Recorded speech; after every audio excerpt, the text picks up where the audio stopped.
एक बार की बात है कि पटियाला में दंगे हो रहे थे। एक दिन कुछ उग्रवादी रात को 11 बजे सेंटर पर आ गए। गेट खटखटाया और बोले, गेट खोलो, गेट खोलो। हम 5 बहनें थी। हमने कहा नहीं खोलेंगे। उन्होंने कहा हम गेट तोड़ देंगे। वह अड़े रहे कि गेट खोलना ही पड़ेगा। मुझे बाबा का दिया हुआ वरदान याद आया।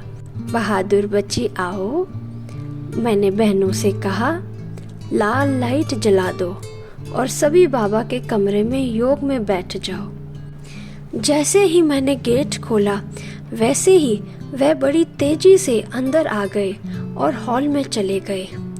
हॉल में सामने ही बाबा का चित्र लगा था। बाबा के चित्र के सामने जाते ही वह सभी एकदम शांत खड़े रहे। उसके बाद बाबा के कमरे की ओर बढ़े। वहां उन्होंने देखा कि बहनें योग में बैठी हैं और वहां डेड साइलेंस थी। मुझे प्यारे बाबा का वरदान शक्तिशाली बना रहा था। वह 12 लोगों का ग्रुप था और उनकी बड़ी भयानक शक्लें थी।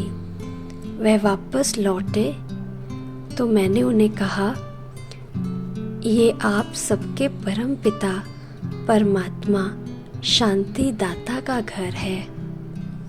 इतना सुनते ही वह सब बिना कुछ कहे शांति से चले गए। एक बार फिर उग्रवादियों का दूसरा ग्रुप आया। वह अंदर आए और काफी प्रश्न करे। हमने भी बड़े धैर्य से बाबा की याद में उन्हें उत्तर दिए। बाद में उनको बाबा का और आत्मा का परिचय दिया। अंत में उन्होंने कहा, हम आपके भाई हैं, आपको कोई कुछ नहीं कह सकता। कभी हमारी मदद की जरूरत हो तो अपने भाइयों को याद करना।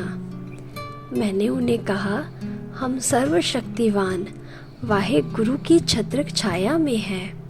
हम सदा सुरक्षित हैं। सचमुच उनके जाने के बाद यही अनुभव रहा कि मीठे बाबा ने ही मुझे शक्तिशाली बनाया।